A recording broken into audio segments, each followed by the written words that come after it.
is he? Why is he here?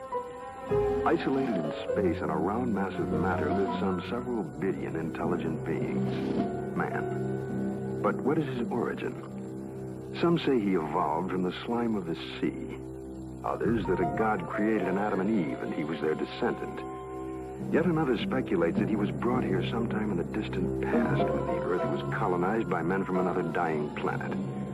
Despite the theories and speculations, the answer remains an unsolved mystery. As to where he is, that's easier. A planet some 8,000 miles in diameter, located in a remote portion of a galaxy, somewhere in infinite space. Why is he here? That, too, remains an unsolved mystery. Occupied by his daily affairs, he finds little time to contemplate such questions, except for those moments on a clear night, when man pauses and looks to the star-filled heavens, and in his mind stirs an unanswered question. He searches his thoughts for an explanation, a key to the faint, forgotten memory of his past. And perhaps at that moment, somewhere else in the universe, on a distant planet similar to his own, somewhere on the other side of our galaxy, other intelligent beings wondered too, and set out in airships on an adventure through space to search for their answers. November 2nd, 1967. Two men are driving west of Loveland, Texas. The night is clear and still. Then around 11 p.m., they have an extraordinary experience.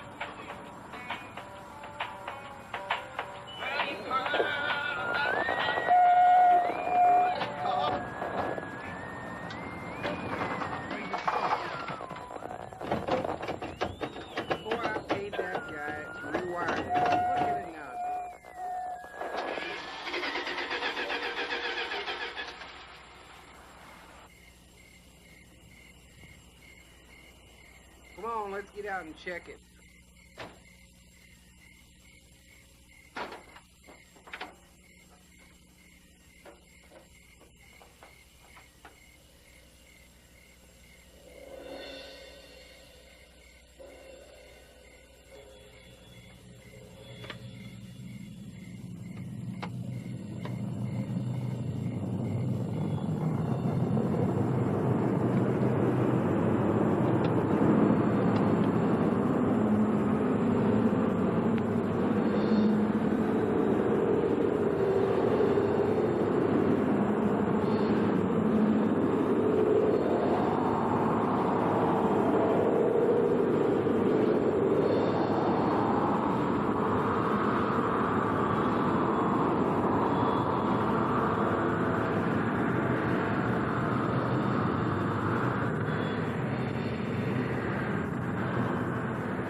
After the object disappears, their lights come back on. The engine restarts, and they hurry to notify the police. Later, the Air Force investigates their story and 15 similar reports before concluding that a form of globular lightning was responsible for the sightings. But there are many other possible explanations. What you're witnessing is based on fact. Some will find it fascinating. Some may find it frightening. But it is all true. With special thanks to NASA and the Department of Defense for their cooperation in our search for UFOs. It has begun.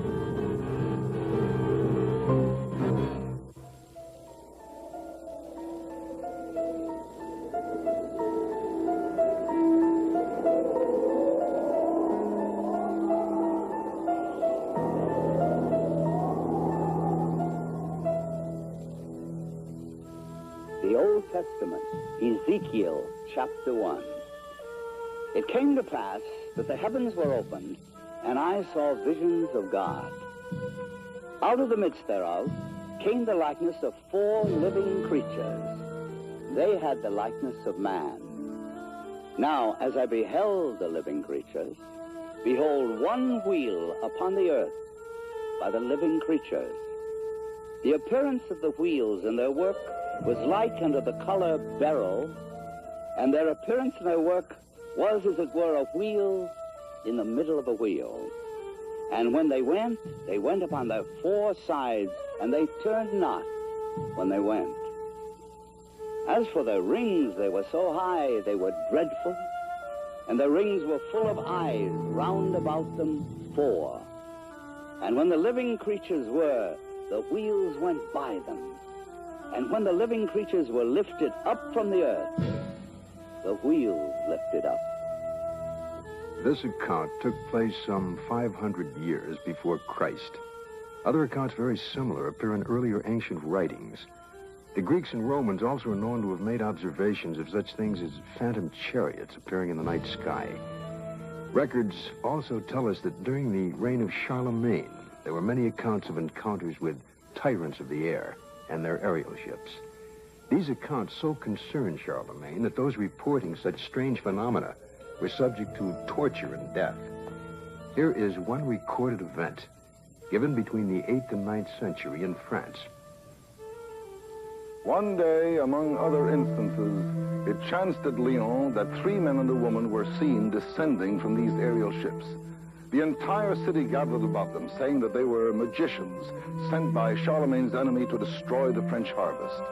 In vain, the 4 innocents sought to vindicate themselves, saying that they were their own country folk and had been carried away a short time since by miraculous men who had shown them unheard of marvels. Luckily, the Bishop of Lyon pronounced the incident as false, saying it was not true these men had fallen from the sky, and what the townfolk said they had seen there was impossible. The people believed what their good bishop said rather than their own eyes, and set at liberty the 4 ambassadors from the ship. The date was November 12th, the year 1887. The time was near midnight aboard the sailing ship Siberian, when it was reported that several people aboard ship witnessed a huge sphere of fire. It was observed arising out of the ocean. It rose to an altitude of 16 meters, then flew against the wind and came close to the ship, then dashed off toward the southeast. This sighting lasted a full 5 minutes. Within the years 1896 and 97, mysterious airships were reported all across the United States. In Oakland, California, a group of streetcar passengers reported a winged cigar that sent out a stream of bright light. The sighting spread through Colorado, Texas, Kansas, Nebraska, Iowa, and many other states, particularly in the Midwest. On April 11, 1897, Walter McCann of Rogers Park, a few miles north of Chicago, took a photograph of an airship. The New York Herald, as well as the Chicago Herald Tribune, pronounced the plates as being genuine and not a fake. Dr. Jacques Vallée, international authority on the UFO experience. The first thing I'd like to dispel is a frequent misconception that UFOs are limited to this country. Very often people ask me, how come I never hear about UFOs in other parts of the world? How come we only hear about UFOs in America? Well, UFOs are not an American phenomenon. They are a worldwide phenomenon. That's one of their most dramatic characteristics. The first major wave of sightings, and sightings tend to come in very intense series over a couple of months, over a given region of the world. The first such major wave occurred over Scandinavia in 1946. There was a major wave in this country in 1947, mainly in the western states. And then there have been waves in the US in 1950, 1952, and so on. And there have been intense concentrations of sightings in Africa, in Latin America, in Mexico, in the Soviet Union, in the People's Republic of China, Australia, New Zealand, and on and on and on. I don't know of any single country that has not had a series of UFO sightings. May 1975, Manitoba, Canada. Unidentified flying objects have been reported over the small town of Carmen. The objects have been seen by many witnesses over a period of several weeks. May 13, 1975, cameraman Alan Carr of station CKY in Manitoba photographs 2 separate sightings over Carmen in front of 4 witnesses. The first sighting occurs at approximately 10:30 p.m. The object appears to be stationary just above the ground. Then, almost simultaneous with a flash which appears in the sky, the object moves north at blinding speed. Only when the film is later analyzed in slow motion does Carr realize what he has captured photographically. Approximately an hour later, a second sighting occurs. The object appears over a group of trees and moves from left to right at an apparently low relative altitude to the horizon. Again, slow motion analysis provides a fascinating study of this unexplained event. On June 30th, 1973, Jean Bigot of the Astrophysical Institute flew over Chad aboard the Concorde, packed full of scientists and scientific apparatus. At 17,000 meters altitude, in the twilight of a total eclipse, Mr. Bigot photographed the horizon with his camera.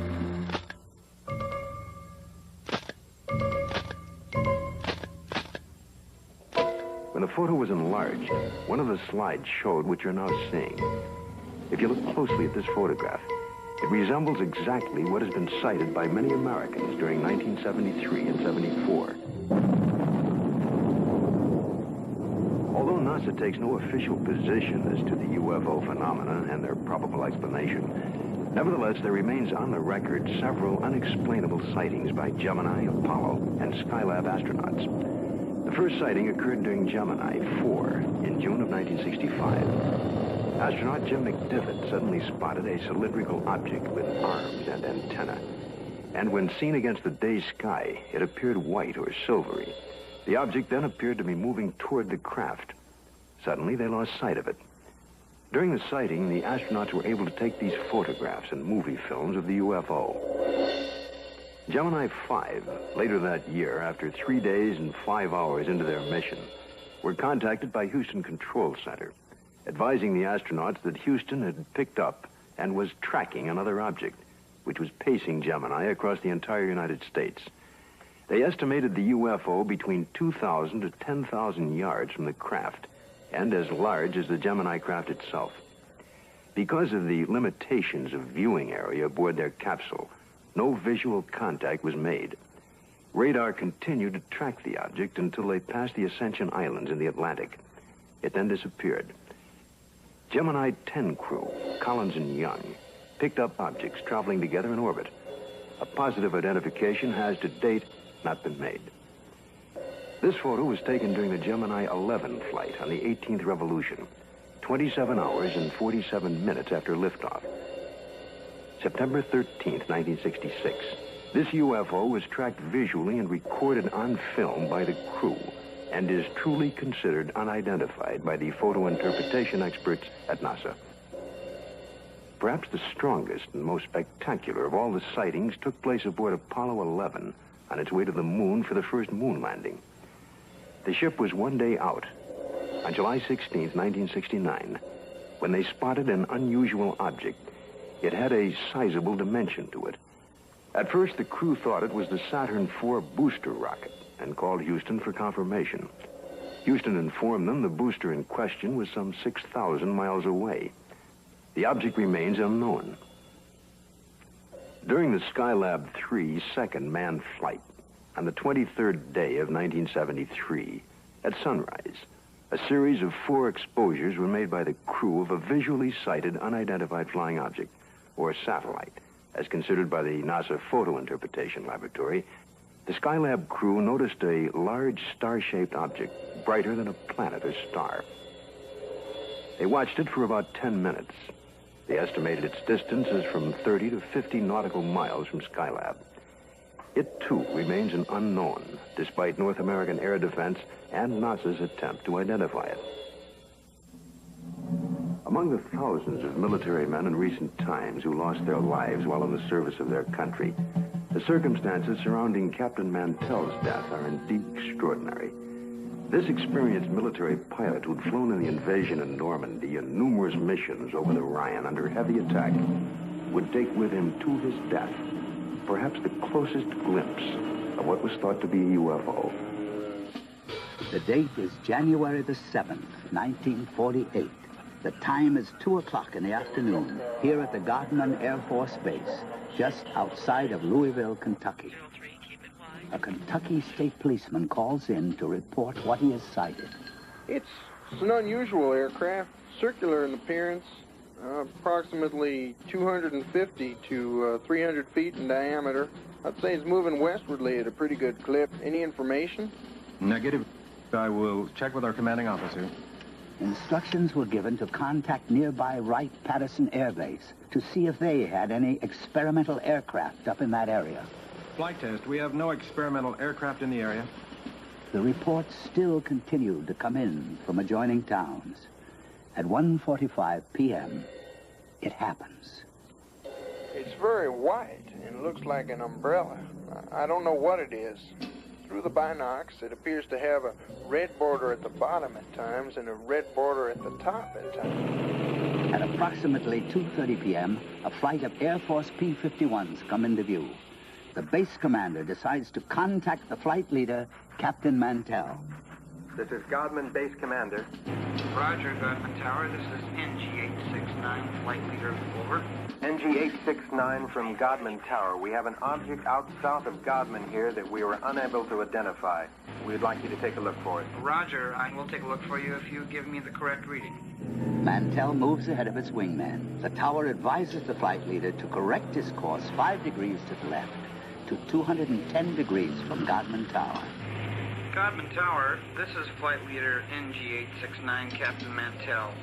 Object traveling at half my speed and directly ahead of me and above, and I'm closing in to take a good look.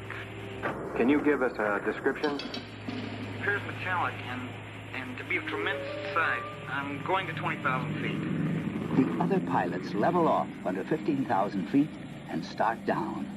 At approximately 3:15 p.m., Godman Tower loses sight of the UFO.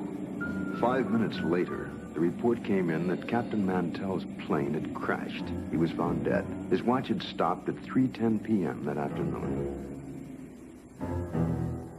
What was it that caused this experienced pilot to become intrigued with an object that he would unwittingly give his life pursuing? 6 months later, a cylindrical-shaped object giving off a phosphorescent glow was to be sighted in the night sky over Robbins Air Force Base in Georgia. At 2:45 a.m., Captain C.S. Childs and First Officer J.B. Whitted were piloting a routine Eastern Airlines flight number 576 from Houston to Atlanta when Whitted reports, "We sighted an object coming toward us. This strange object had a stream of red fire coming from its tail, and I could see it was much larger than anything I had seen or read about." Childs then notices that the object had no wings supporting it. It passed us on the right side. Its speed was about 700 miles per hour. And both men get a very good look at this unusual object. It was about 100 feet long, shaped like a cigar. As it passed, they clearly saw 2 rows of windows, an upper and lower, that were large and square. During that evening, there was a third witness, the one passenger who was awake on that Eastern Airlines flight, Clarence McKelvey. I was startled, frightened. A male steward came to me and said, "I notice you've been looking out the window. Will you talk to the pilot?" And I said, "Well, of course." The pilot came down with his clipboard. He was visibly shaken. He told me that he had been a flyer in the war and had covered so many million miles of flight and had never seen anything like this before. What was it that I saw? Well, I saw this object was cigar-shaped. It had a row of windows. Behind them, it was lit.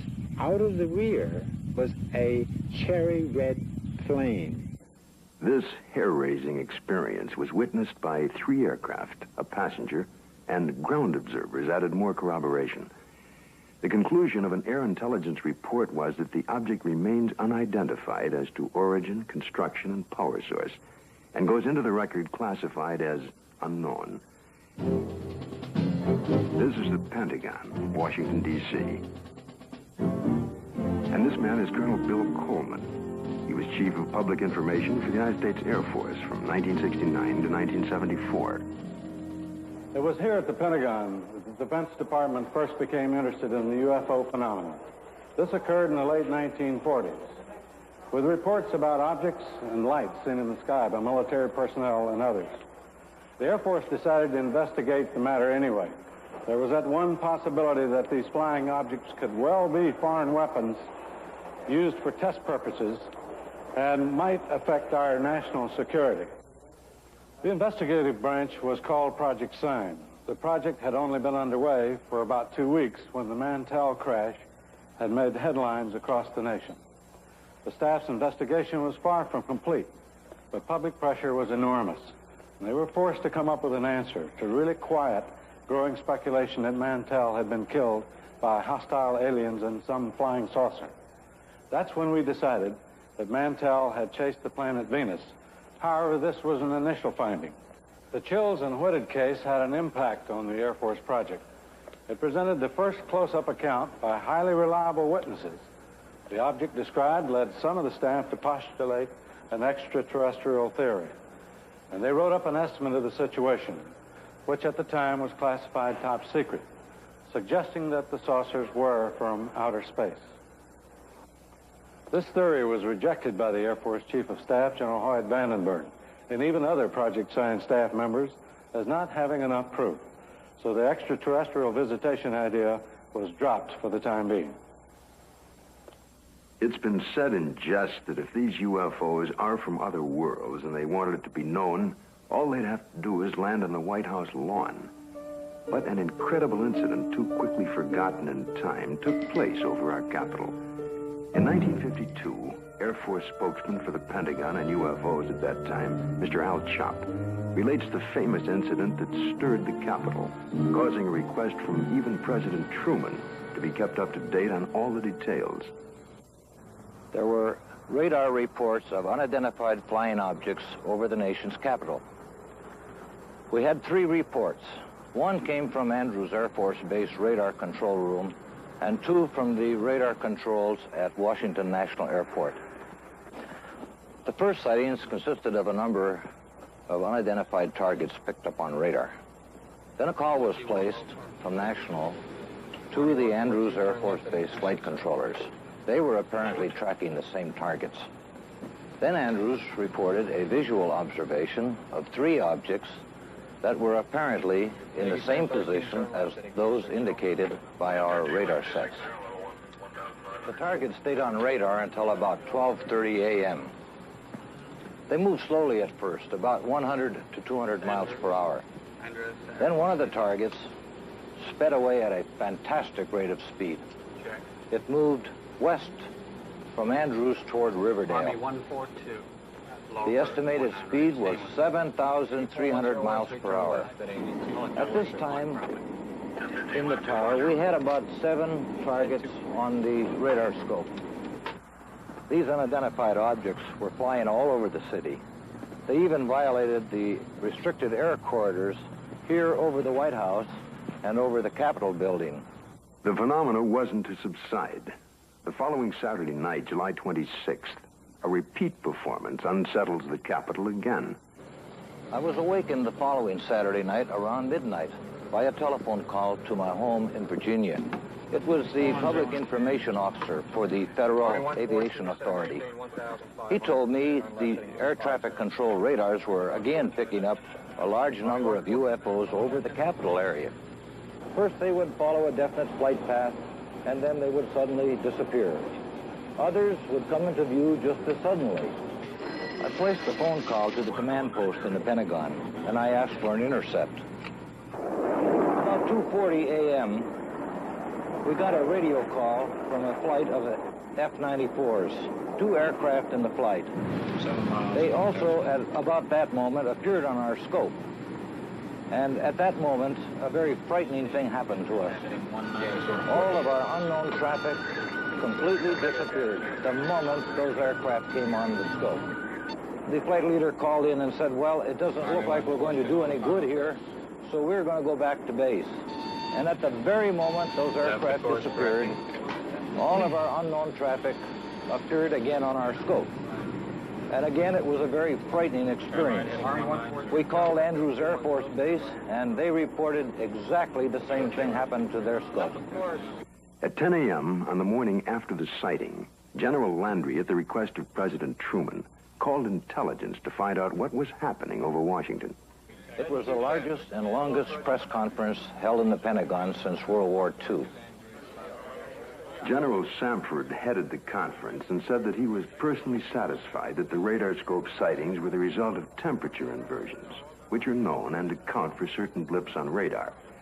Although this was the conclusion of the Air Force investigations, interestingly enough, the actual report begins with this opening comment: a study of the various reports regarding the subject. Radar sightings do not allow a positive and final explanation to be made. The CIA now would enter the picture by convening a panel of top scientists to examine the UFO phenomena. The CIA's concern was that recent waves of sightings might constitute a threat to our national security. The thinking was that the enemy could exploit UFOs as a decoy in the preparation for an attack on the United States. 5 outstanding scientists and various Air Force and CIA representatives were to meet on Wednesday, January 14th, 1953. Among the panel members was one associate member who was destined to have more experience with the UFO phenomena than any other American scientist to date, Dr. J. Allen Hynek, astrophysicist and head of the astronomy department of Northwestern University. I was called into the meeting on Thursday. The panel members were seated around this table. It was a rather somber and impressive occasion, actually. I was a junior member, and I remember feeling considerably nervous and apprehensive about being in front of this powerhouse of scientists. But then for the past 4 years, I had been scientific advisor to the U.S. Air Force on this very problem. There were 2 films that were of particular interest to the panel at that time.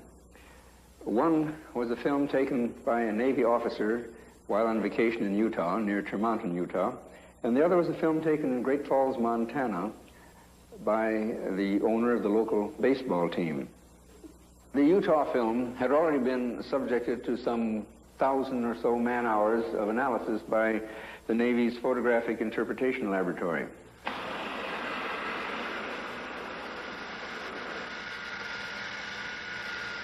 So the panel got up from their chairs and crouched around the wall to examine the films, and they asked to have the films run several times, as a matter of fact.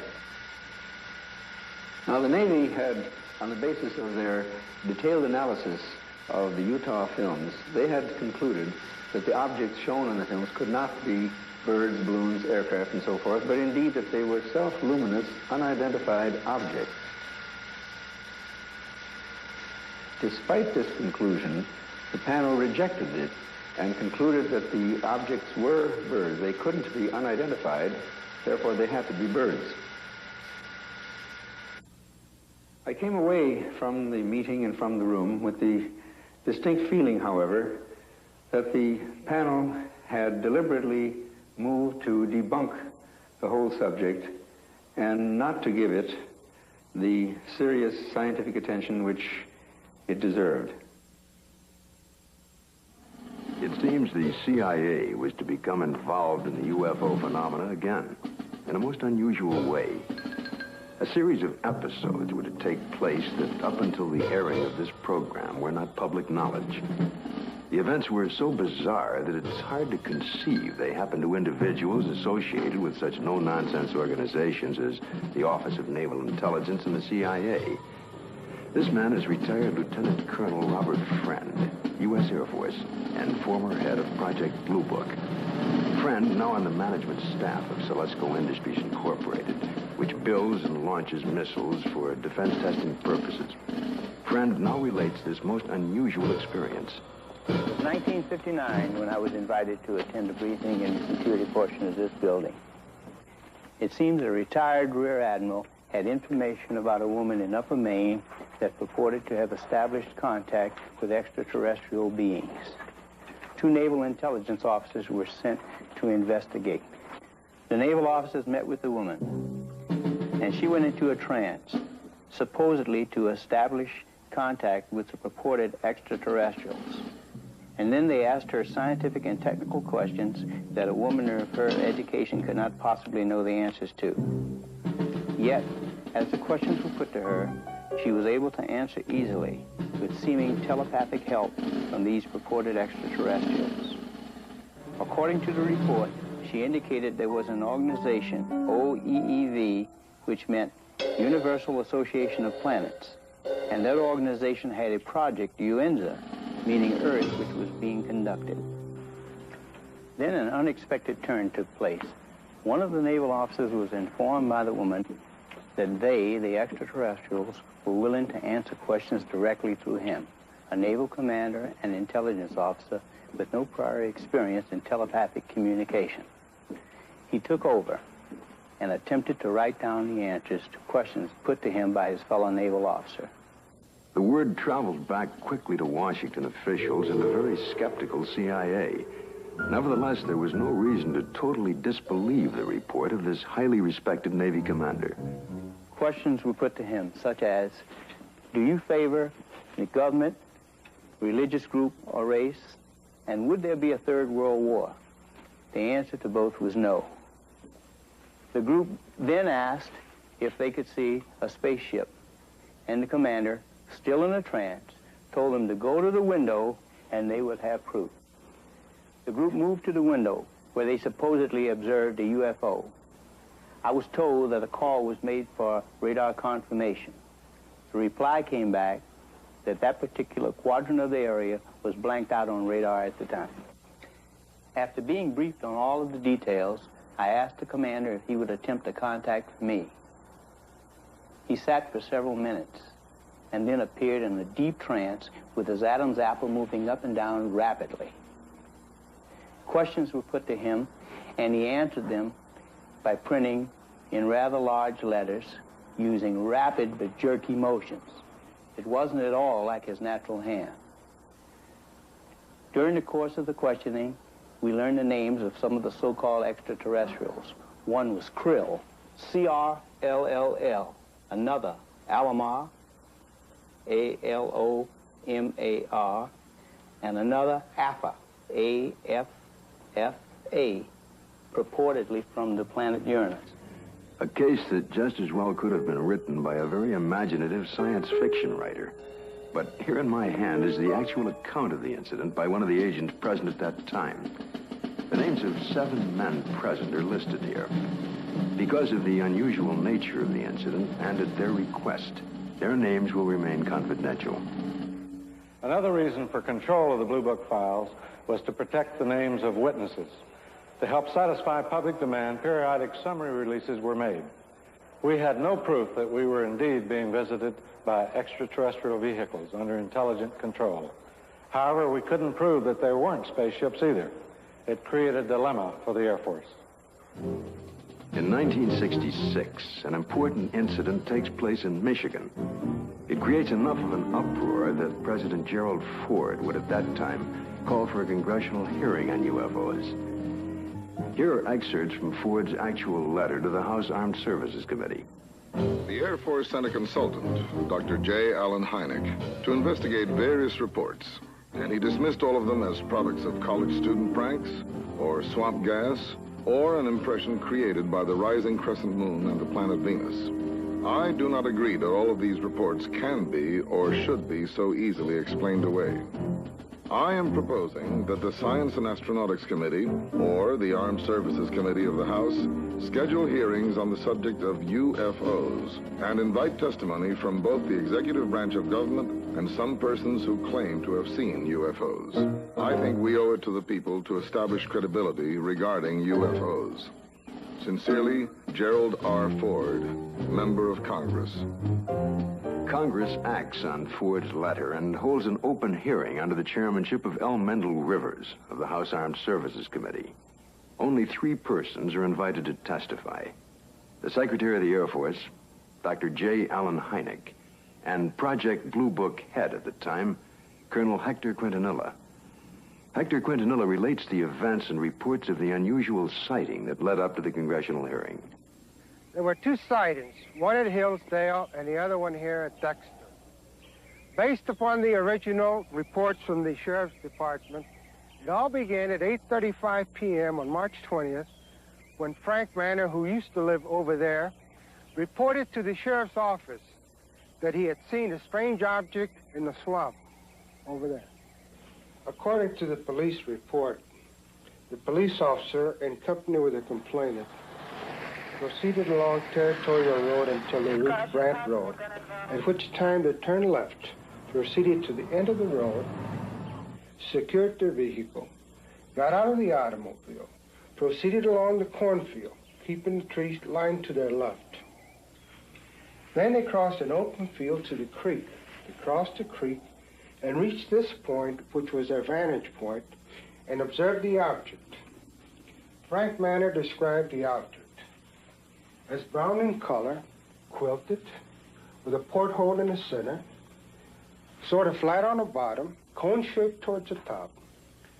Two small lights, one at each end, one glowing bluish green, the other one a brilliant red, with a glow at the bottom.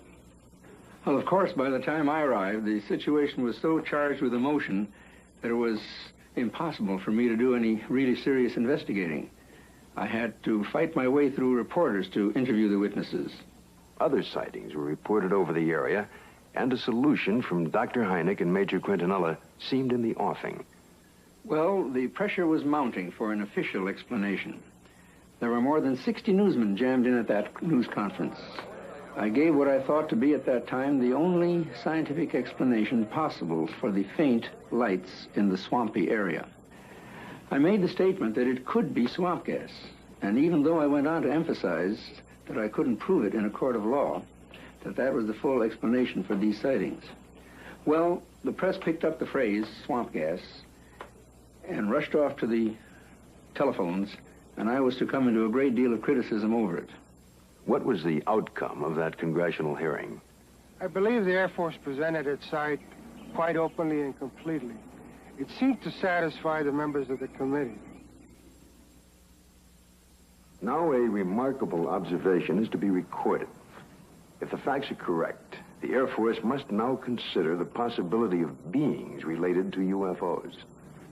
It happened in Socorro, New Mexico, here just outside of this quiet desert town. A state highway patrol officer, Lonnie Zamora, was on duty, as he had been for the past several years. A black Chevrolet was observed, speeding by the courthouse. Zamora put his highway patrol car into pursuit. Lonnie chased the car north on US 85. As he passed this hilly area, Zamora heard a roar and something caught his attention. 10 or 15 seconds pass. Lonnie then calls in to the sheriff's office. The time was about 5:45, I recall, and he said, Socorro to 1044, an accident. And then he said, I'll be 10-6 out of the car, which meant that I was going to be investigating a possible accident.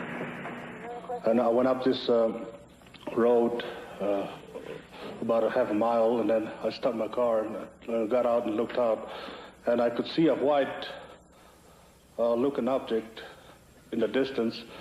I thought it was an overturned car at first, but I got into my patrol car and went up closer to it. And when I started to get out of the car, I heard a big roar. As I got to it, I could see a couple of, looked like a couple of coveralls hanging from a clothesline. I couldn't see what it was, but it looked like a couple of coveralls. Zamora called in. He sounded very excited. He said he watched an object lift up slowly and disappeared into the sky very fast. I went down to where the object had been, and I noticed the brush was burning in several places. The object had left 4 perpendicular impressions on the ground. I noticed several bushes were smoldering, but they felt cold to the touch. I noticed what appeared to be a couple of oval footprints on the ground. I knew Lonnie had seen something. The proof was right there.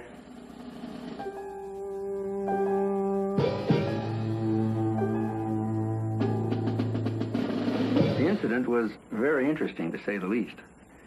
It seems to differ from practically all the earlier cases we investigated from one standpoint. The vehicle had left pod marks. There was an insignia observed by Lonnie Zamora on the side of the craft.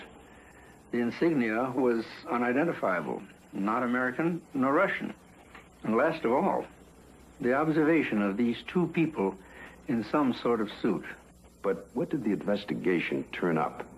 What was the official Air Force estimation of the situation? We went over the case completely. We had soil samples tested at the Air Materials Laboratory. The burnt bushes were analyzed for propellant residue. We measured the distances between the pod marks. My first reaction was that it was a lunar test module from NASA or the Air Force. That seemed to be the only logical explanation. This was probably the best documented case in the Air Force files, and I checked it out everywhere, all the way up to the top, even to the White House command post, and nothing. According to the official status of the sighting of Lonnie Zamora, case carried as unidentified, pending additional data. April 19th, 1897, in Leroy, Kansas, a farmer named Alexander Hamilton, his son, and a farmhand are awakened by strange noises from the cattle pen. Going outside, they discovered, to Hamilton's utter amazement, an enormous airship with a brilliant searchlight is slowly descending over the cow lot. Fearfully, Hamilton moves closer and is startled to find that one of his cows has been caught by a red cable running down from the ship. The next day, after an extensive search, he discovers the cow's hide, legs, and head in a field miles away. This is one of the first recorded cattle mutilations connected with UFOs.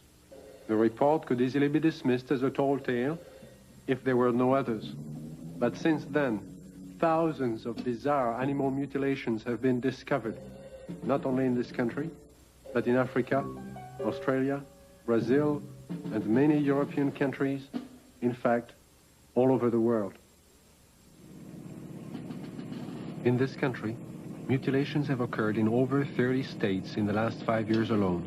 Frustrated ranchers and law enforcement officials have come to recognize the classic signature of the mysterious mutilators. Often, in a remote area, a cow will be found dead, the sex organs removed, and the tongue, an ear, and an eye, all surgically cut out. The body, more often than not, has been drained of blood, though no blood has been found on the ground. In fact, there are no tracks or prints of any kind near the body. And yet, amazingly enough, there is no evidence of a struggle. One of the first states to be hit by the mutilations was Colorado. Reporter Bill Jackson of the Sterling Advocate covered the story from the very beginning. A classic mutilation, or say 90 to 95% of the mutilations will be almost identical. Some part of the face will be gone, exposing nothing but, the jawbone. An eye will be taken, the tongue will be cut out, and an ear will be taken. The rectal area of the animal will be what appears to be bored out. The reproductive organs will be removed. In the case of a cow, the udder will either be entirely removed or parts of it will be removed. Usually, in probably 90 or 95% of the cases, there will be no blood whatsoever in the animal. And there will be no traces of blood on the ground where it fell or where it was mutilated. All you've got is the carcass, and you've got no idea why it died, or how it died, or how it was mutilated. It all began in 1975. It was a bizarre time. Nobody had ever seen anything like this before. Not only did we have the mutilated dead animals on the prairie, but we also started getting the lights in the sky at night. Along that time, there were many theories that were being developed on why this was being done. The satanic cults were being blamed, dope smugglers, UFOs, a government experiment of some kind. As time went on, the situation became so widespread that people realized it couldn't be the occult or the dope smugglers, which left us two possibilities. Number one, it was being done by a government, let's say. Or number two, it was being done by UFOs. As more and more cases were reported, the Colorado Bureau of Investigation was called in. Well, our position is basically one where predators, at least our investigation determined that predators were responsible for probably 99% of the reports of mutilations. As I said, there were 203 separate reports received from this agency. But of the 203, we only received 45 tissue samples to conduct microscopic analysis on. Of the 45 tissue samples, we found that only 2 of those 45 had actually been mutilated with a sharp instrument. When they first started, they would send samples of these animals to the CBI, to Fort Collins, to try and determine what was the cause of their death, what was mutilating them. And 9 times out of 10 or more, the report would come back that were being caused by predators. Now, these ranchers and the sheriffs in these rural areas had been around cattle all their lives. They'd been around coyotes all their lives. And they knew that this just wasn't possible. A coyote would not do that. Predators, when they come in and start to eat, now I'm talking about 4-legged predators. They'll come in and they'll bite, and then they'll pull and they'll tear. The cuts we have, even we can't make cuts like this. We've tried this many times on dead animals with scalpels, razors, and knives, and we can't make the same cuts. We've had cattle that we've went and investigated that were, called in, and I think I have a mutilation here, and we went out and we seen it, and it was not a mutilation. And these are not the ones that's reported. The ones that we classed as a classic type mutilation are actually mutilations, and they're not predators. Animals, wild animals, predators, coyotes, won't approach these carcasses. But in the case of an animal being mutilated in the wintertime, there's possibly something about the cold weather that may mask whatever it is that keeps predators away, and that will be the exception to the rule. Is this animal here, is any pretty much like the other ones you had that was mutilated? Yeah. How old a cow is this, Don? 8 years old, according to the way I looked at her teeth, 8 or 9. I know definitely it wasn't animals. We took out the whole works there.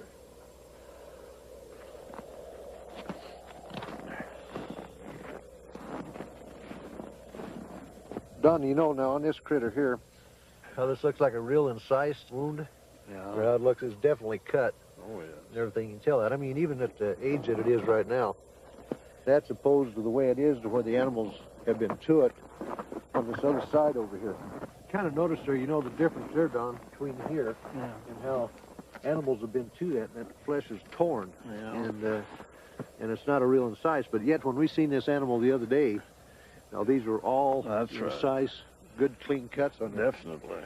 So that's a good example of what we was trying to say about the lab up there. They said that it was predators doing it, but that definitely wasn't a predator wound there.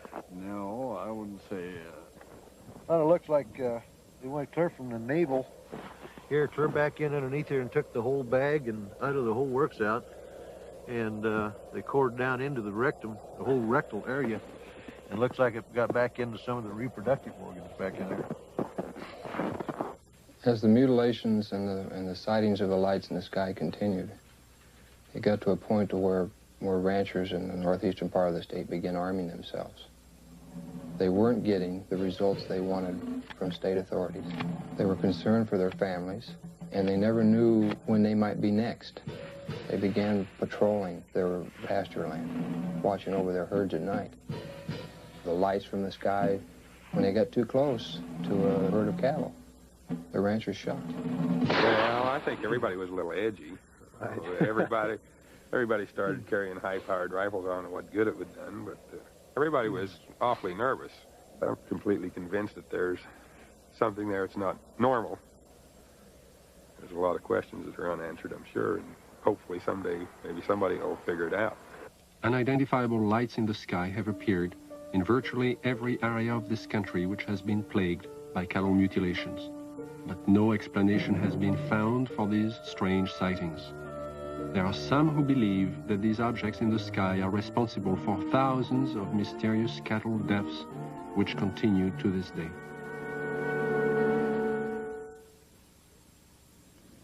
Though state and local officials have stated their views about the mutilation mystery, surprisingly few veterinarians will speak publicly about the situation. This man is an exception. Dr. William Fitzgerald runs an animal clinic in Durango, Colorado. Because of his expertise in the field of veterinary medicine, he was asked by the sheriff's office to perform an autopsy on a mutilated cow found in a remote area of state-owned forest. This particular animal had been largely exsanguinated. The anus and about the first 4 inches of the rectum had been removed. The preputial skin and the last 2 or 3 inches of the penis had been severed flush with the body wall. The left eye had been removed, and the last 1/3 of the tongue had been cut. A portion of the lips on the left side of the animal were also sawed off, presumably to gain access to the tongue, but this makes no sense because that portion of the tongue could have been easily pulled out and cut off without that, so I don't understand that point. Reports I have heard, some that I have read subsequent to this time, indicate that people have seen mutilations that they attributed to predators. And if this was a predator, he had 2 feet and a 6-inch knife, because it was a very sharp single cut in most instances. And although not the world's leading expert, I work with knives frequently. I know what they do. I know the marks they leave. Exsanguination, the removal of blood from an animal, has been a predominant trademark of the mutilators. Few officials have found an answer to the technique used in this procedure. Dr. Fitzgerald describes what he thinks is the method. If a large bore needle is placed in the animal's jugular vein while the animal is sedated, under anesthesia, or awake if you like, somehow restrained, however, the animal's heart will function as a pump and will pump out very nearly all of its blood through that needle. As the animal's blood supply begins to diminish, a natural physiological mechanism takes over and sequesters or draws what remaining blood is left into the internal organs in the center to supply the vital organs, the liver, the heart, the brain. And it will leave the peripheral area, the skin, all of the non-vital centers, largely bloodless. So if you can successfully withdraw the major portion of an animal's blood, you can cut on that animal and there will be virtually no bleeding at all from the surface. I know that I keep coming back to this point, but the animal was apparently restrained with something other than ropes. Why, I don't know. It was apparently washed completely clean. Why, I don't know. And it was in a very remote area. Perhaps these things tie together. Perhaps whoever, whatever, performed this didn't want to be observed. I think one of my initial feelings was that somebody certainly went to an awful lot of trouble to get back into a remote area where I don't believe you'd casually know there were even cattle to do all of this.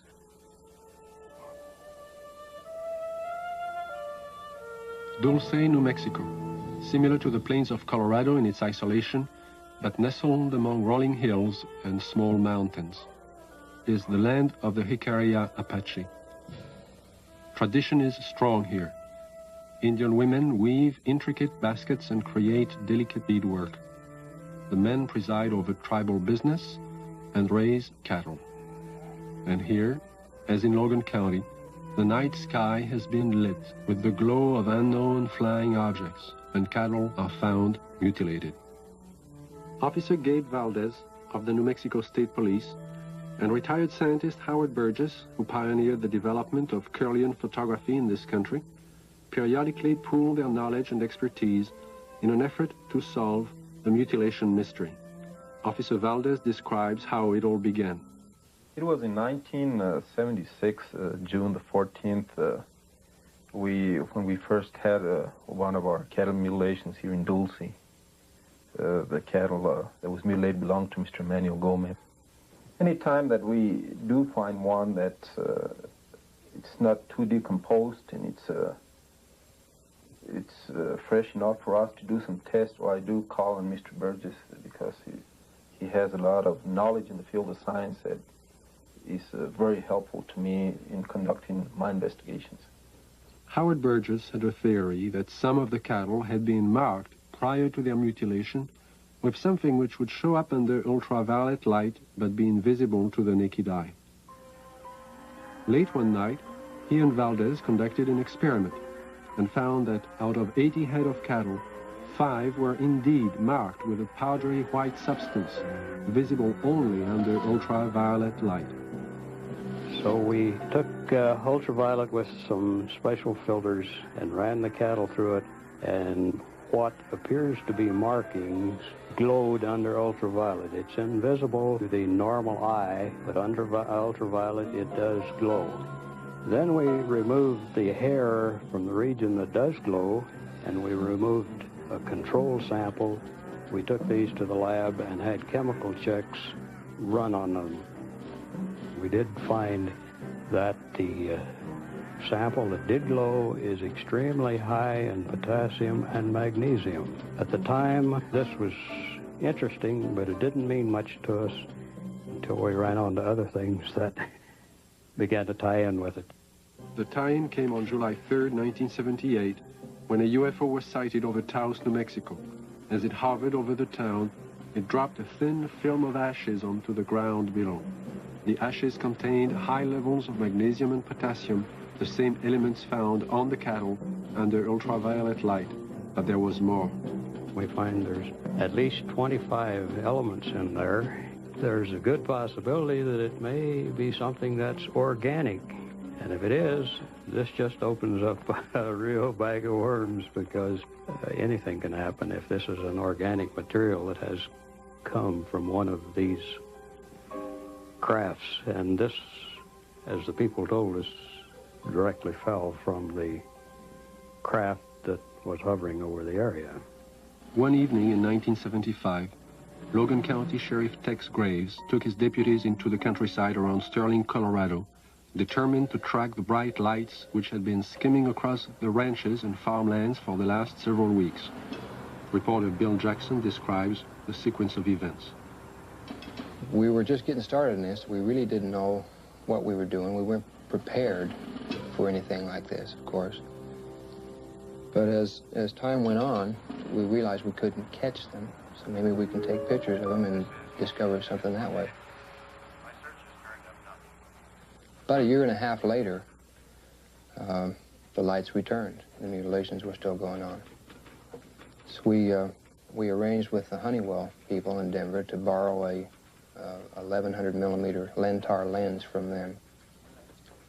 And got some high-speed recording film from Kodak. And then we sat and we waited, hoping that the lights would come back and we'd have a chance. And finally that chance came. It was a stationary object that we saw for approximately 30 to 45 minutes, and the resulting shots were interesting, to say the least.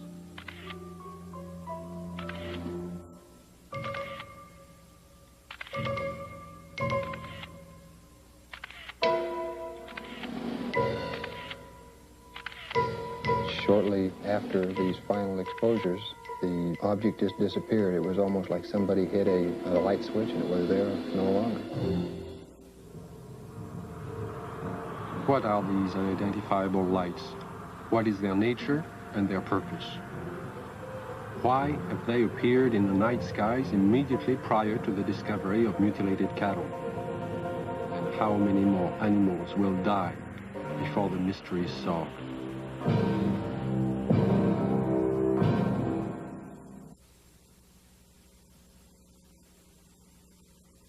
1974, I received a call from a woman who had a strange story to tell. One night, as she and 3 friends were returning to Los Angeles from Lompoc, California, they encountered an unidentified light in the sky. Thinking at first it was a helicopter, the friends paid little attention. When the object began to fly in unusual patterns at extremely high speeds, the passengers soon realized they were dealing with something out of the ordinary. What happened next is best told in the woman's own words.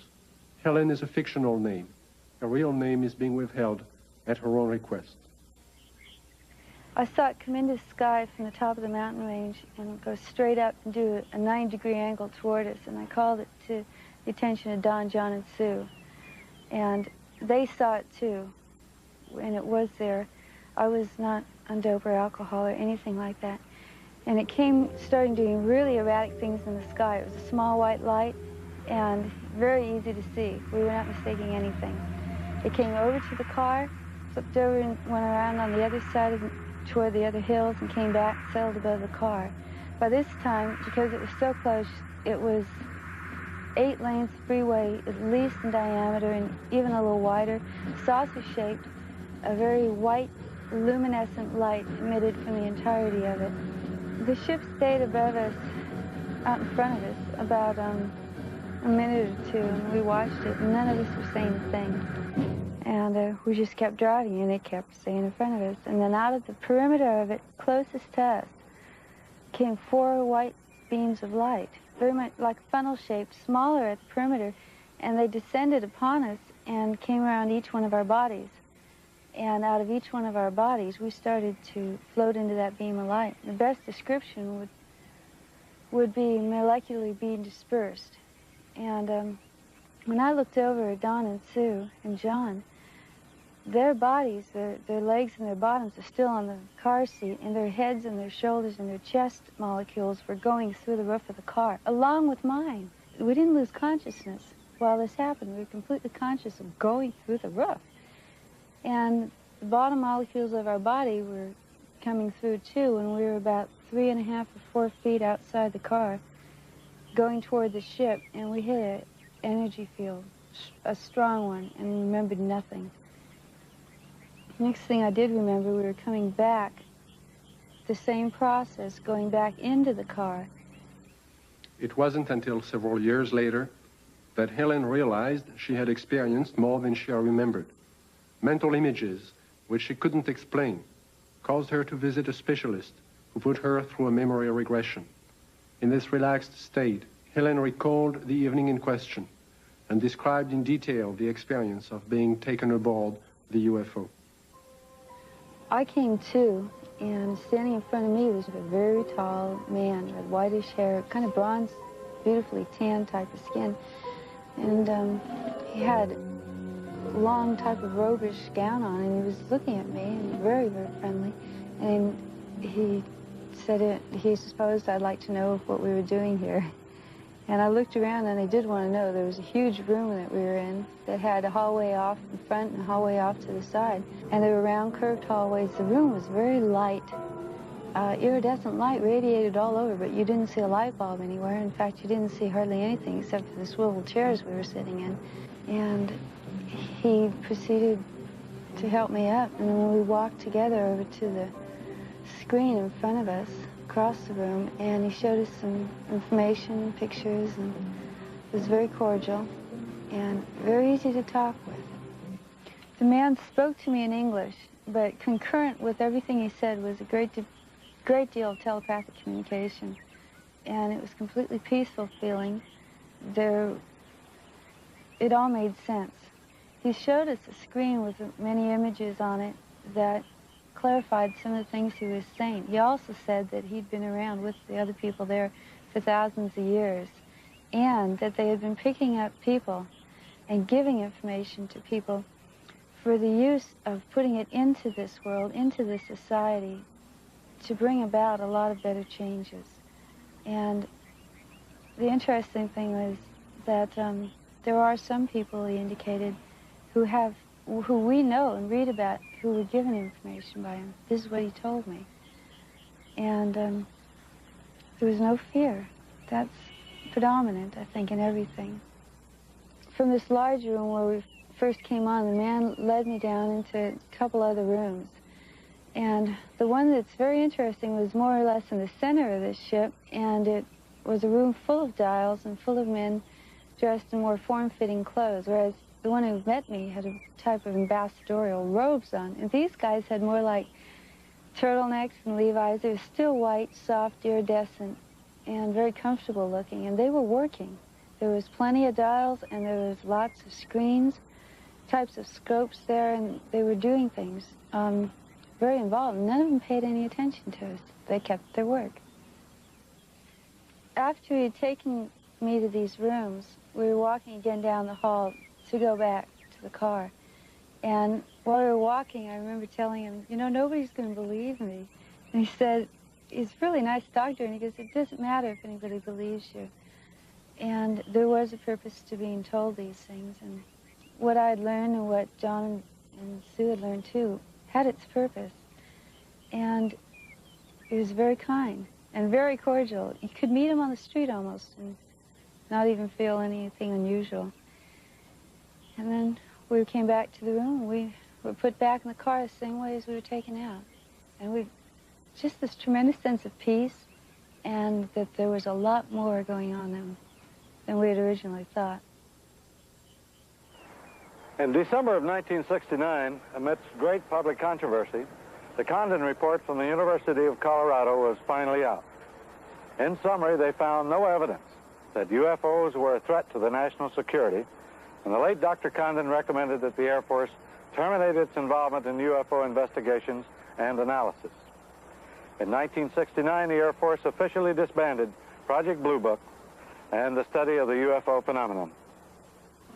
The conclusions of Project Blue Book were, 1, no UFO reported, investigated, and evaluated by the Air Force has ever given any indication of threat to our national security.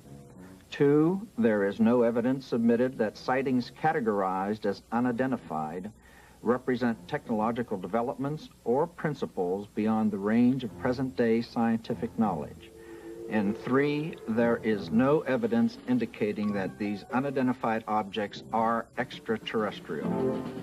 The files of over 12,000 cases were placed into storage. But the ubiquitous UFO wasn't to be influenced by this government position. Incidents were to continue, with daily reports of flying objects finding their way into the news media. In the closing months of 1973 and early into 1974 alone, there are over 1,000 unrelated and unsolved reports of UFOs from across the United States. Delaware State News, Dover, Delaware, October the 16th, 1973. Dover. 3 women on their way to the market saw it. At the same time, the crew of the Delaware State Police helicopter saw it. 2 airline pilots flying over Dover reportedly saw it. Flight controllers at the Dover Air Force Base saw it. Southern Illinois and Carbondale, Illinois, October 18th, 1973. It didn't make any noise, Don said. It had red and green flashing lights on the front and back. Times Dispatch, Richmond, Virginia, October the 19th, 1973. It was hovering, and we parked there on U.S. Route 15 about 2 hours and watched it. Walla Walla, Washington, January 30th, 1974. Guards of the Washington State Penitentiary have spotted what appears to be the same UFO 2 mornings in a row from their tower positions at the prison. Scranton Tribune, Scranton, Pennsylvania, February the 25th, 1974. Police spot flying object. State's UFO reports are increasing. October 21st, 1978. Bass Strait, Tasmania. A pilot named Frederick Valentich disappears after reporting a strange craft hovering above him. December 12, 1978, La Chapelle, France. A 45-year-old worker riding home observes an oval object. Together with another witness, he sees the craft hover above them. December 12, 1978, Guadalajara, Mexico. 2 luminous saucer-shaped objects are reported by residents, then by a police officer. December 16, 1978, Palermo, Italy. A bank clerk spots a disc of light and alerts the police, who take several photographs. January 2nd, 1979, Wellington, New Zealand. A veteran pilot and a newsman filmed 7 objects. January 4th, 1979, Jerusalem. Police on duty see 3 mysterious objects at high altitude. January 5th, 1979, Johannesburg, South Africa. A woman and her son report seeing half a dozen occupants in front of a brightly colored craft on the lonely country road. Ordinary people are seeing something all over the globe. But what have the experts seen? NORAD and the Air Force do have extremely sophisticated equipment, and by use of the phased array radar facility, surveillance is maintained on objects in space. But the system is only designed to track things like rockets, satellites, and man-made debris, objects with specific trajectories and which hold an orbital or flight velocity of approximately 4.8 nautical miles per second. This system is designed to discriminate between objects in space. For example, it will ignore a meteor entering the Earth's atmosphere, but will quickly spot a satellite as it begins re-entry. Objects can also be photographed with incredible precision by the electro-optical surveillance system, and it's very good at its job. However, it's not designed to photograph everything, just specific items and particular missions. The sky is so vast, it is virtually impossible to wait for, track, and photograph all unidentified phenomena. There is just not sufficient time or budget. So it is not really accurate to say that our sophisticated equipment and personnel are able to identify and examine any and all UFOs. On the contrary, they are programmed to study man-built machines, and only that. Among the many reports of UFOs in late 1973, one incident would stand out because of the credibility of the 4 witnesses. This is Major Coyne, Army helicopter pilot, his co-pilot, Lieutenant Arrigo Jetsi, Air Medic Sergeant Healy, and Robert Janicek. These men had just finished their annual flight physical early that day and were found fit and sound of mind. They would take off from Port Columbus Airport about 10:30 p.m. But what was about to follow, and the subsequent report they filed, would put to the test the credibility of these men. Approximately 8 miles east of Mansfield, our crew chief, Sergeant Robert Janicek, observed a red light on the east horizon. Did you gentlemen see the same red light? Yes, I did. Our helicopter was flying on a northerly heading. We were flying at an altitude of 2,500 feet. He indicated that the light seemed to be facing the helicopter, moving along in a parallel direction with our aircraft. Which direction from the helicopter was the light? Moving, it was to our right, to the right side of the helicopter, and it was moving with us as we were heading north towards Cleveland. And at this time, he indicated that the light changed its direction, was coming directly at the helicopter at the same altitude.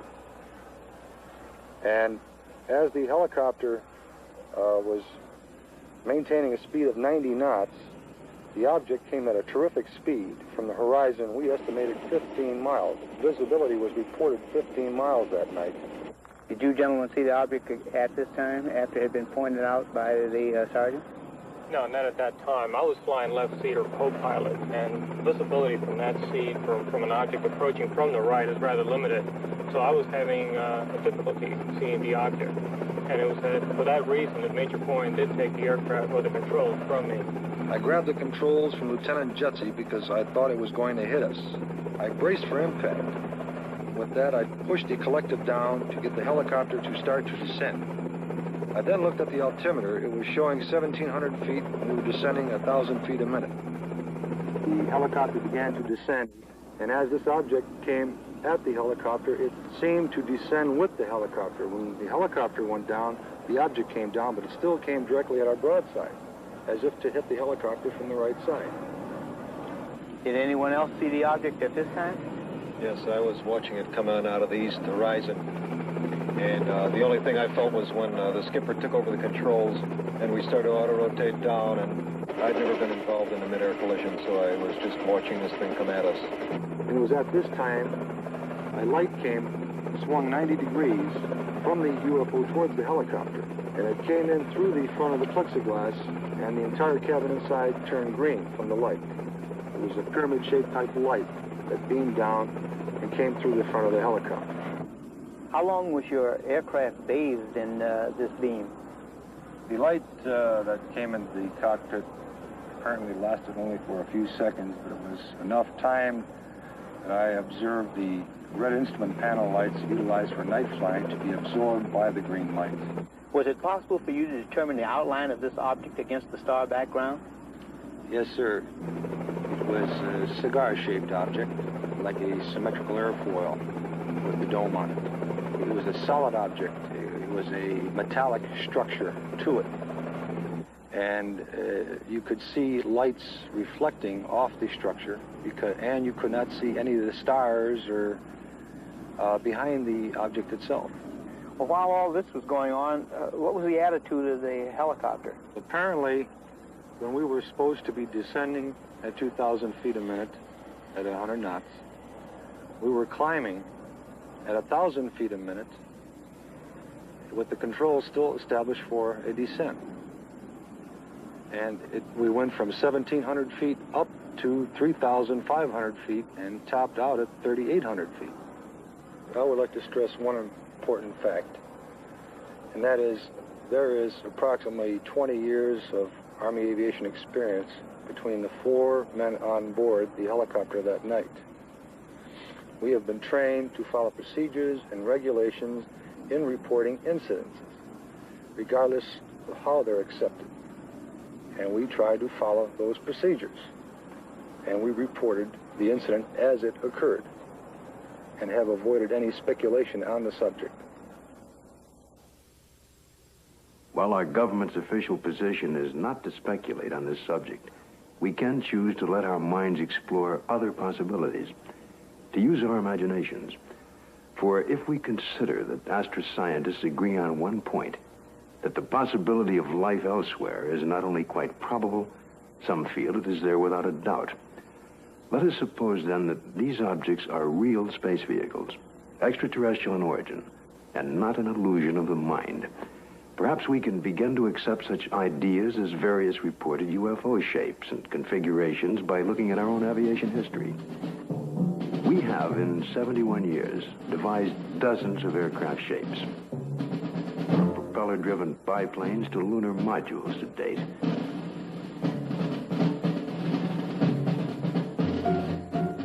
And by projecting into the future, it's conceivable that our technology may lead us to similar developments. As to the UFO's behavior, if they are space vehicles, they appear to have movement in advance of our understanding of what is possible in the 20th century.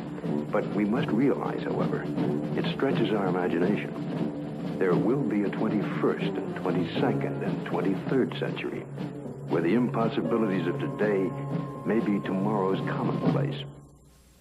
If these vehicles are of origins outside our Earth, then we must assume they are managed, controlled, and operated by some sort of beings, perhaps similar to us.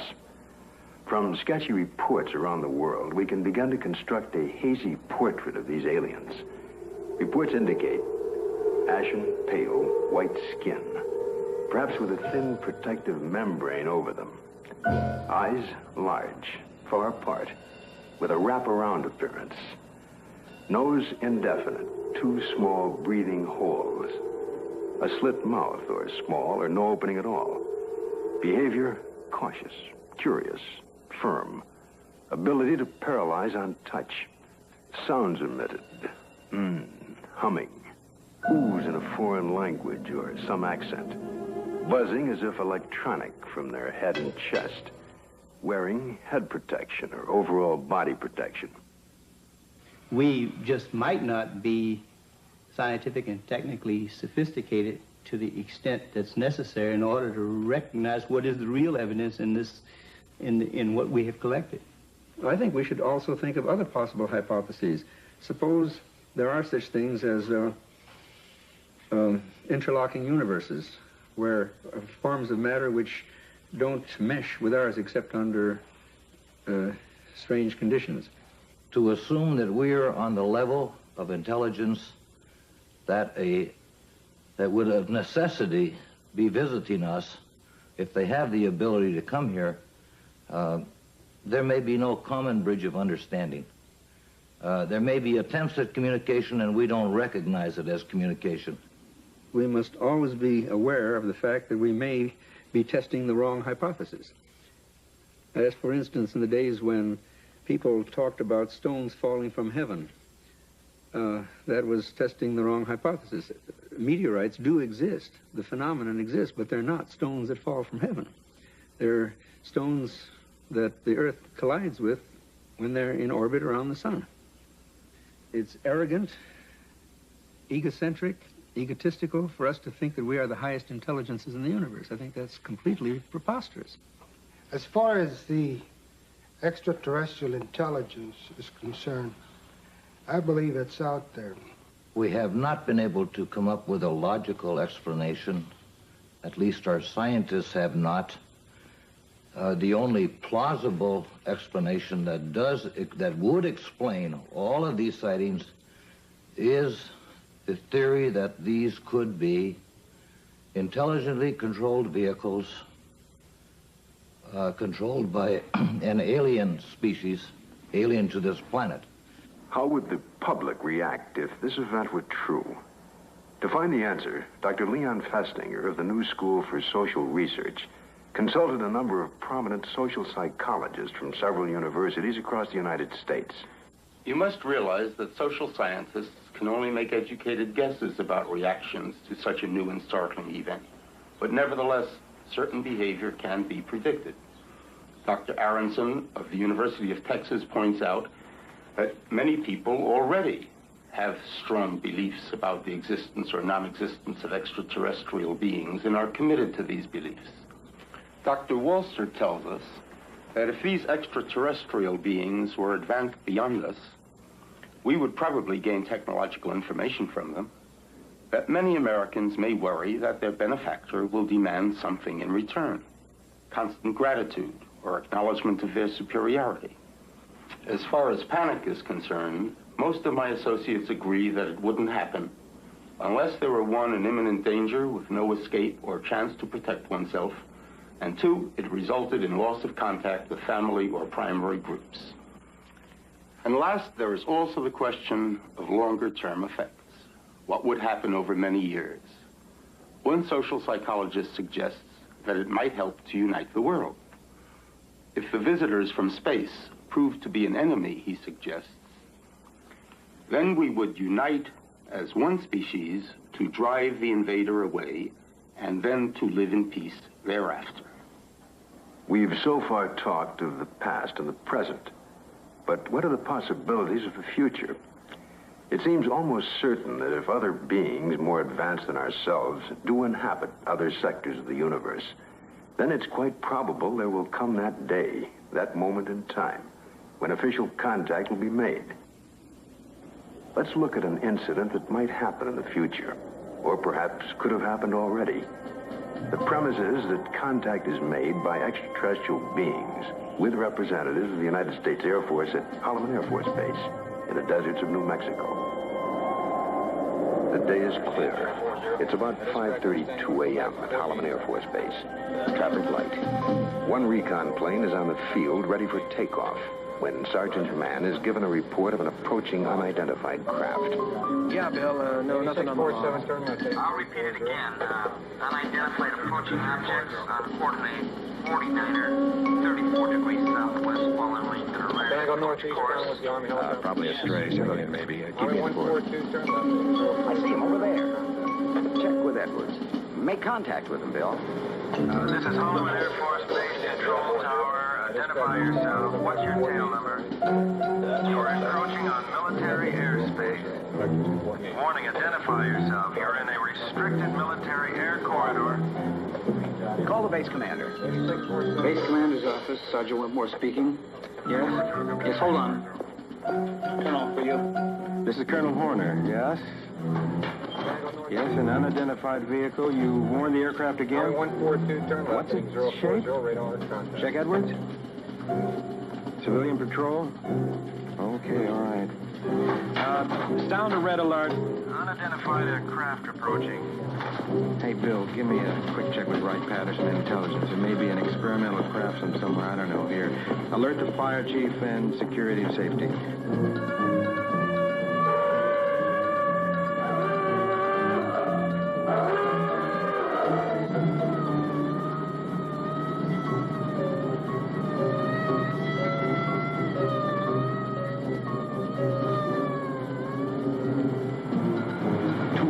Interceptors are dispatched to escort the unidentified crafts out of the area.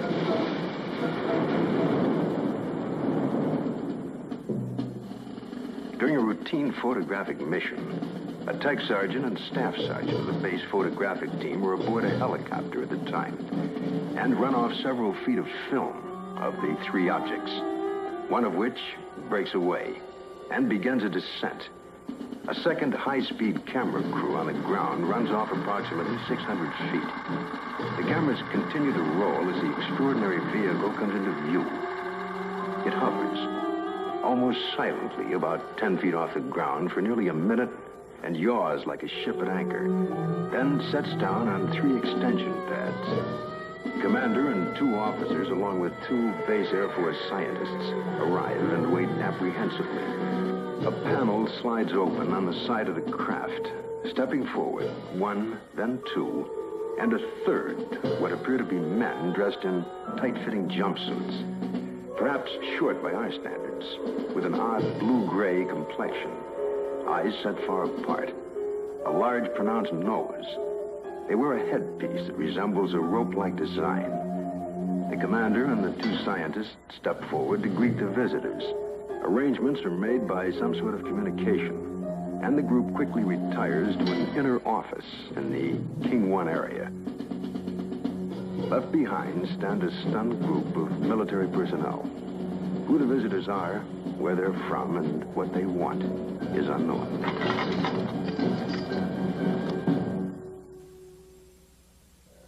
We now have a new challenge, perhaps the most monumental in recorded history. The opportunity to investigate a phenomenon that could change our destiny. Through the study and understanding of the UFO phenomena, we may discover a new energy force, or how to use it, or it could lead to an understanding of our relationship to life throughout the universe. And if there are beings from distant advanced societies, we may be privileged to see a revelation, a look at ourselves 1,000 years in the future. And perhaps at this very moment, located in another galaxy, somewhere in infinite space, other beings raise similar questions and discuss the possibilities of life outside their planet and talk about Earth as part of their plans for the near future.